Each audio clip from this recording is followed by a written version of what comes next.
Assalamualaikum warahmatullahi wabarakatuh. Waalaikumsalam warahmatullahi wabarakatuh. Sebelumnya mohon maaf ya Bu mengganggu waktunya. Terima kasih telah berkenan untuk diwawancarai. Sebelumnya izin memperkenalkan diri. Perkenalkan, nama saya Siti Rahmawati, mahasiswa Universitas Muhammadiyah Tasikmalaya, Prodi Bimbingan dan Konseling semester 3. Nah, di sini saya mendapatkan tugas untuk UAS, yaitu mata kuliah pedagogik, di mana untuk mewawancarai salah satu guru pendidikan yang bertema pendidikan di Indonesia saat ini dan di masa depan.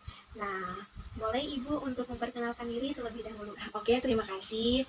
Nama saya Tuti Alawiyah. Untuk unit kerja, saya itu di SMP Negeri 1 Cigalampang.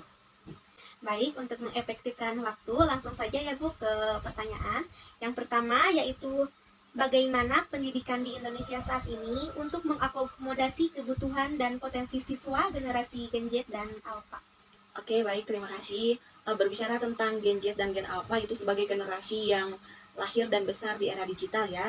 Jadi ketika gadget seperti telepon, handphone, laptop, komputer itu sudah melekat dalam kehidupan sehari-hari, jadi tren penggunaan teknologi digital pada akhirnya itu semakin kuat. Jadi tidak sedikit sekolah yang mengintegrasikan gadget dan aplikasi pembelajaran interaktif ke dalam kurikulum mereka. Jadi dengan metode ini harapannya akan meningkatkan antusias siswa agar lebih aktif dalam proses pembelajaran.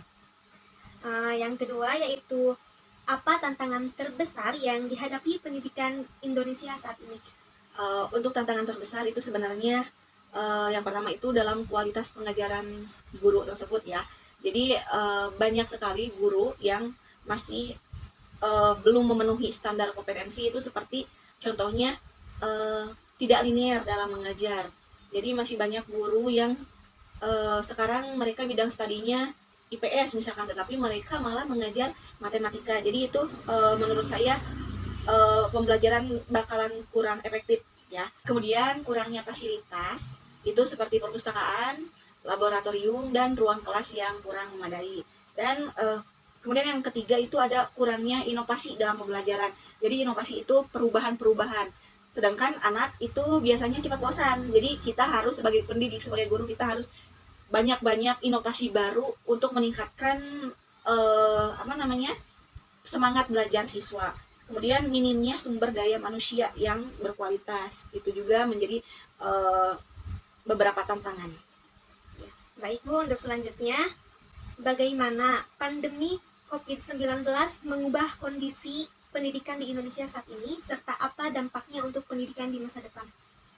Untuk dampak pandemi 19 itu sebenarnya dampak dalam pembelajaran ya. Jadi ini lebih ke penurunan capaian pembelajaran, itu dampak yang pertama. Jadi pembelajaran jarak jauh yang pernah dilaksanakan itu seperti yang pembelajaran daring itu. Kemudian yang kedua kesenjangan dalam pembelajaran. Kemudian yang ketiga putusnya sekolah. Kenapa disebut putusnya sekolah? Itu dampak COVID itu sangat berpengaruh itu terhadap siswa-siswa yang tidak punya HP. Jadi mereka kebingungan untuk mengikuti pembelajaran daring tersebut, sehingga mereka memutuskan untuk ya udahlah tidak sekolah aja. Itu dampak-dampak itu salah satu dampak dari pandemi yang pernah terjadi di tahun berapa ya kalau lupa lagi, 2019 ya. Kemudian kebiasaan-kebiasaan buruk. Jadi ada beberapa siswa itu yang dalam kebiasaan buruk selama pandemi itu kebanyakan main game online. Karena mereka itu sepanjang harinya megang HP di rumah, bahkan sekolah pun pakai HP. Jadi dampak pandemi itu menurut saya terbawa sampai sekarang juga. Jadi lebih berpengaruh pada perilaku anak. Jadi anak yang kalau kata guru-guru sekarang kalau di sekolah itu angkatan corona katanya, angkatan COVID gitu. Jadi anak-anak yang pernah mengalami pembelajaran daring selama COVID itu spesial sifatnya, jadi mereka agak bangor gitu ya, unik ya, seperti itu mungkin. Dan untuk pertanyaan yang terakhir ya, bagaimana cara Ibu memberikan pendidikan yang lebih baik untuk siswa di masa depan?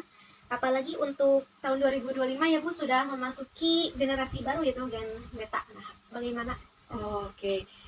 Saya sebagai pengajar untuk menguasai untuk memberikan pengajaran di tahun berikutnya itu yang mungkin digital itu semakin berkembang. Jadi yang pertama saya akan menguasai dan menerapkan teknologi dalam pembelajaran saya.